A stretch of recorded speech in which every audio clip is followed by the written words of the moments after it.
അസ്സലാമു അലൈക്കും. കാലിക്കറ്റ് ഫ്ലേവേഴ്സിലേക്ക് എല്ലാവർക്കും സ്വാഗതം. നമ്മളിന്ന് നല്ലൊരു റവ കേക്കാണ് ഉണ്ടാക്കാൻ പോണത്. അത് മുട്ട ചേർക്കാതെ, മൈദ ചേർക്കാതെ, ഓവണോ ബീറ്ററോ ഒന്നും യൂസ് ചെയ്യാതെ സിമ്പിളായിട്ട് ഉണ്ടാക്കാൻ പറ്റുന്ന ഒരു റവ കേക്ക്.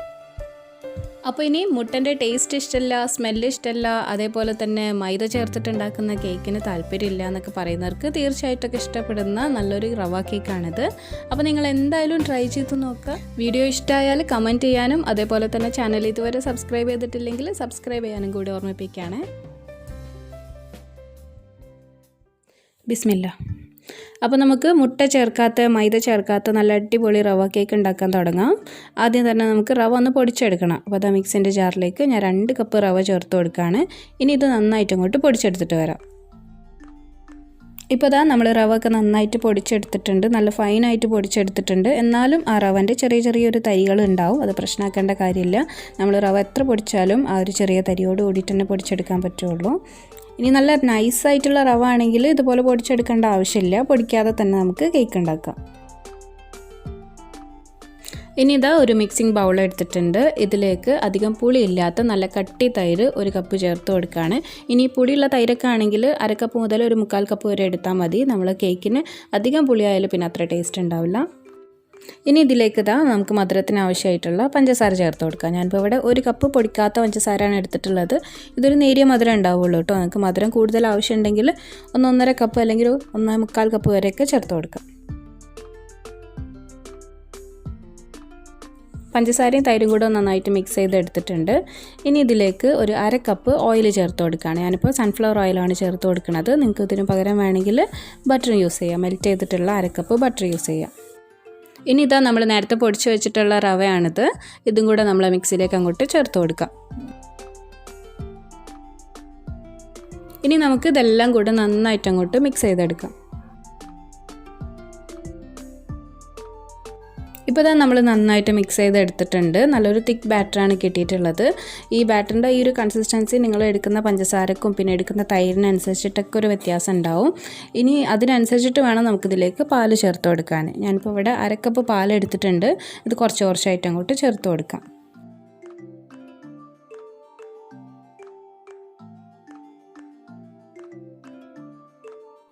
ഇപ്പോൾ ഇതൊരു കേക്ക് ബാറ്ററിൻ്റെ ഒരു കൺസിസ്റ്റൻസി ആയി കിട്ടിയിട്ടുണ്ട്. നമുക്കിതിൽ കുറച്ചുകൂടെ പാൽ ചേർത്തിട്ട് ഒന്നുകൂടെ മിക്സ് ചെയ്തെടുക്കാം. കാരണം നമ്മളിതൊന്ന് റെസ്റ്റ് ചെയ്യാൻ വെക്കും. അപ്പോൾ ഇത് ഒന്ന് കുതിർന്നിട്ട്, റവയെല്ലാം ഒന്ന് കുതിർന്നിട്ട് ഒന്ന് തിക്കായി വരും. അപ്പോൾ കുറച്ചുകൂടെ പാൽ ഒഴിച്ചിട്ട് ഒന്ന് മിക്സ് ചെയ്തെടുക്കാം. നമ്മൾ കേക്കിൻ്റെ മധുരമൊക്കെ ഒന്ന് ബാലൻസ് ആയി കിട്ടാൻ വേണ്ടിയിട്ട് 2 നുള്ളു ഉപ്പും കൂടെ ചേർത്ത് കൊടുക്കുകയാണ്. ഇപ്പോൾ നമുക്ക് അധികം ലൂസല്ലാത്ത എന്നാൽ അധികം തിക്കല്ലാത്ത നല്ലൊരു ബാറ്ററി കിട്ടിയിട്ടുണ്ട്. ഇനി ഈ ബാറ്ററിൻ്റെ കൺസിസ്റ്റൻസി ഒന്നും പ്രശ്നമാക്കേണ്ട കാര്യമില്ല. നമുക്കിത് കേക്ക് ബേക്ക് ചെയ്തെടുക്കുന്നതിൻ്റെ മുമ്പ് ശരിയാക്കി എടുത്താലും മതി. അത്യാവശ്യം ഈ ഒരു കൺസിസ്റ്റൻസിയിലുള്ളൊരു ബാറ്റർ ആക്കി എടുത്തതിന് ശേഷം നമുക്കിതൊന്ന് റെസ്റ്റ് ചെയ്ത് വെക്കാം. അപ്പോൾ ഇനി ഒരു അരമണിക്കൂർ ഇത് മൂടി വെച്ചിട്ട് നമുക്ക് മാറ്റി വെക്കാം.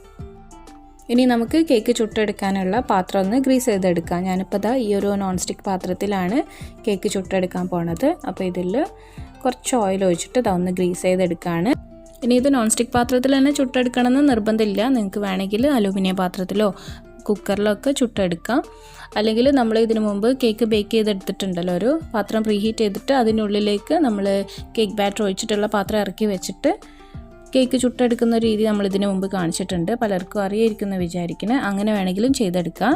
അപ്പോൾ നിങ്ങളിത് അലൂമിനിയം പാത്രത്തിലൊക്കെ ചെയ്യുകയാണെങ്കിൽ ഒരു ബട്ടർ പേപ്പറും കൂടെ അതിൻ്റെ ഉള്ളിൽ വിരിച്ചിട്ട് ഈ ബാറ്റർ ഒഴിച്ചു കൊടുക്കുന്നതായിരിക്കും കുറച്ചുകൂടെ നല്ലത്. കാരണം നമ്മളിത് മുട്ട ചേർത്തിട്ടുണ്ടാക്കുന്ന കേക്ക് പോലല്ല, ഇത് കുറച്ചുകൂടെ ഒന്ന് സ്റ്റിക്ക് ആവാനുള്ള ചാൻസ് കൂടുതലാണ്. ഇപ്പോൾ നമ്മൾ കേക്കിൻ്റെ ബാറ്റർ മിക്സ് ചെയ്ത് വെച്ചിട്ട് ഒരു 30 മിനിറ്റ് കഴിഞ്ഞിട്ടുണ്ട്. ഇപ്പോൾ അത്യാവശ്യം ഒന്ന് തിക്കായിട്ടുണ്ട്. അപ്പോൾ ഇതിൽ കുറച്ച് പാലും കൂടെ ചേർത്തിട്ട് ഒന്ന് ലൂസാക്കി എടുക്കണം. ഞാനിപ്പോൾ ഇവിടെ 1 ടേബിൾ സ്പൂൺ പാലും കൂടെ ചേർത്തിട്ട് ഒന്ന് ലൂസാക്കി എടുക്കുകയാണ്. നമുക്ക് ആദ്യം ഇതിൻ്റെ കൺസിസ്റ്റൻസി ഒന്ന് റെഡിയാക്കി എടുക്കണം. എന്നിട്ട് വേണം നമ്മളിതിലേക്ക് ബേക്കിംഗ് പൗഡറും ബേക്കിംഗ് സോഡയൊക്കെ ചേർത്ത് കൊടുക്കാൻ. ഇപ്പോൾ ഇതാ നമുക്ക് നല്ലൊരു കേക്കിൻ്റെ ബാറ്റർ കൺസിസ്റ്റൻസിയിൽ കിട്ടിയിട്ടുണ്ട്, നല്ലൊരു റിബൺ കൺസിസ്റ്റൻസി ആയി കിട്ടിയിട്ടുണ്ട്. ഇനി ഇതിലേക്ക് നമുക്ക് ഫ്ലേവറിന് വേണ്ടിയിട്ട് എന്തെങ്കിലും ചേർത്ത് കൊടുക്കണം. ഇത് നമ്മൾ മുട്ട ചേർക്കാതെ ഉണ്ടാക്കുന്ന കേക്ക് ആയതുകൊണ്ട് തന്നെ ഇതിന് പ്രത്യേകിച്ച് ഫ്ലേവറൊന്നും ഉണ്ടാവില്ല. അപ്പോൾ നിങ്ങൾ ഫ്ലേവറിനനുസരിച്ചിട്ട് എന്തെങ്കിലും ചേർത്ത് കൊടുക്കുക. വാനില എസെൻസോ റോസ് എസെൻസോ അങ്ങനെ എന്തെങ്കിലും ചേർത്ത് കൊടുക്കുക.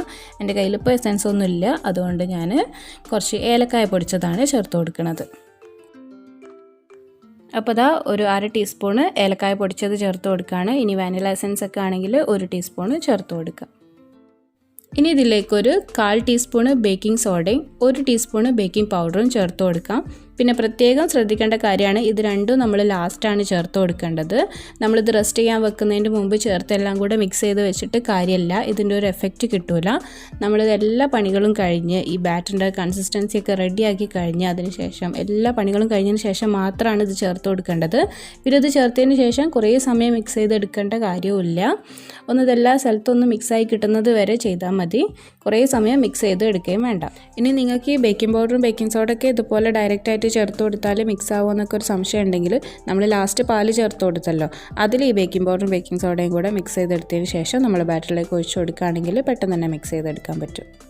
പിന്നെ നമ്മൾ ഈ കേക്കിൻ്റെ ബാറ്ററൊക്കെ മിക്സ് ചെയ്തെടുക്കുമ്പോൾ ഒരേ സൈഡിലേക്ക് മാത്രമായിട്ട് മിക്സ് ചെയ്തെടുക്കുക, അതായത് ഒരേ സൈഡിലേക്ക് മാത്രമായിട്ട് ഇങ്ങനെ ഫോൾഡ് ചെയ്തെടുക്കുക. ഇനി ഇത് നമ്മൾ നേരത്തെ ഗ്രീസ് ചെയ്ത് റെഡിയാക്കി വെച്ചിട്ടുള്ള നമ്മളെ പാനിലേക്ക് കേക്കിൻ്റെ ബാറ്റർ അങ്ങോട്ട് ഒഴിച്ചു കൊടുക്കാം. ഇതിൻ്റെ മേലേക്ക് ഒന്ന് ചെറുതായിട്ട് ലെവൽ ചെയ്ത് കൊടുക്കാം. അതിനുശേഷം നന്നായിട്ട് അങ്ങോട്ട് തട്ടി കൊടുക്കുക. ഇതിൻ്റെ ഉള്ളിൽ ചെറുതായിട്ട് എയർ ബബിൾസ് ഒക്കെ ഉണ്ടാവും, അപ്പോൾ അതൊക്കെ ഒന്ന് പോയി കിട്ടാൻ വേണ്ടിയിട്ടാണ്. ഇനി ഇത് കാണാനൊരു ഭംഗിക്ക് വേണ്ടിയിട്ട് കുറച്ച് ബദാം സ്ലൈസ് ചെയ്തെടുത്തതും കൂടി മേലെ വിതറി കൊടുത്തിട്ട് ഒന്ന് ഡെക്കറേറ്റ് ചെയ്തെടുക്കുകയാണ്. ഇനി ഇത് മൂടി വെച്ചിട്ട് നമുക്ക് നേരെ അടുപ്പിലേക്ക് മാറ്റാം. ഇതിന് നല്ല ചെറിയ തീയിൽ വെച്ചിട്ട് വേണം വേവിച്ചെടുക്കാൻ. ഒരു 45 മിനിറ്റ് മുതൽ 1 മണിക്കൂർ വരെയൊക്കെ എടുക്കും അത് കുക്കായി കിട്ടാൻ. ഒരു 45 മിനിറ്റ്സ് കഴിഞ്ഞാൽ ഒന്ന് ചെക്ക് ചെയ്ത് നോക്കുക കുക്കായിട്ടുണ്ടോയെന്ന്, ഇല്ലെങ്കിൽ ഒന്നുകൂടെ കുക്ക് ചെയ്തെടുക്കാം. ഇതിൻ്റെ കുക്കിംഗ് ടൈം എന്ന് പറയുന്നത് നമ്മൾ ഓരോരുത്തർ യൂസ് ചെയ്യുന്ന അടുപ്പിൻ്റെ ചൂടിനനുസരിച്ചിട്ടും നമ്മൾ ഓരോരുത്തരുടെ പാത്രത്തിൻ്റെ കട്ടിക്ക് അനുസരിച്ചിട്ടൊക്കെ വ്യത്യാസം ഉണ്ടാവും. അപ്പോൾ അതെനിക്ക് കറക്റ്റായിട്ട് അങ്ങോട്ട് പറഞ്ഞു തരാൻ പറ്റില്ല. നിങ്ങളൊരു 45 മിനിറ്റ്സ് കഴിഞ്ഞാൽ എന്തായാലും ഒന്ന് ചെക്ക് ചെയ്ത് നോക്കുക. പിന്നെ അത് അത്യാവശ്യം വലുപ്പമുള്ള കേക്ക് ആയതുകൊണ്ട് തന്നെ അത്യാവശ്യം ടൈം എടുക്കും ഒന്ന് കുക്കായി കിട്ടാൻ. അപ്പോൾ അത് ഇടയ്ക്കിടയ്ക്ക് തന്നെ തുറന്ന് നോക്കേണ്ട ആവശ്യമില്ല, നമ്മൾ തുറന്ന് നോക്കുന്നതിനനുസരിച്ചിട്ട് കുക്കിംഗ് ടൈം കൂടി വരെയുള്ളൂ. ഇപ്പോൾ നമ്മൾ കേക്ക് വേവിക്കാൻ വെച്ചിട്ട് 1 മണിക്കൂർ കഴിഞ്ഞിട്ടുണ്ട്. തുറന്ന് നോക്കുമ്പോൾ സൈഡൊക്കെ അങ്ങനെ കളർ മാറി തുടങ്ങിയിട്ടുണ്ട്, മേലൊക്കെ നല്ലോണം ഡ്രൈ ആയിട്ടുണ്ട്. ഇനി നമുക്കൊരു സ്ക്വയർ കൊണ്ടോ കത്തി കൊണ്ടോ ഒന്ന് കുത്തി നോക്കാം ഉള്ളിൽ വെന്തിട്ടുണ്ടോയെന്ന്. നമ്മൾ സ്ക്വയർ നല്ല ഡ്രൈ ആയിട്ടാണ് വന്നിട്ടുള്ളത്, മാവൊന്നും ഒട്ടിപ്പിടിച്ചിട്ടില്ല. അപ്പോൾ ഉള്ളിലൊക്കെ നല്ലോണം കുക്കായിട്ടുണ്ട്. ഇനി ഇത് നല്ലോണം ചൂടാറിയതിന് ശേഷം നമുക്ക് ഒരു പ്ലേറ്റിലേക്ക് മാറ്റാം. നമ്മൾ മുട്ടയൊക്കെ ചേർത്തിട്ട് ഉണ്ടാക്കുന്ന കേക്ക് പോലെ കുക്കായി വരുമ്പോൾ തന്നെ സൈഡിൽ നിന്ന് ഇങ്ങനെ വിട്ട് വരുമൊന്നുമില്ല. അതൊന്ന് ചൂടാറി കഴിയുമ്പോഴേ സൈഡിൽ നിന്നൊക്കെ ഒന്നിങ്ങനെ വിടിയിച്ചെടുക്കാൻ പറ്റുള്ളൂ.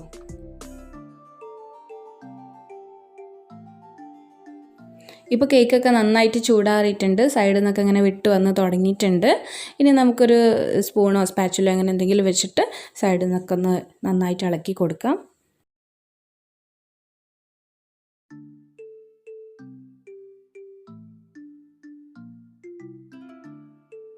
ഇനി നല്ല ഈസി ആയിട്ട് തന്നെ നമുക്കൊരു പ്ലേറ്റിലേക്ക് അങ്ങോട്ട് മറിച്ചിട്ട് കൊടുക്കാം.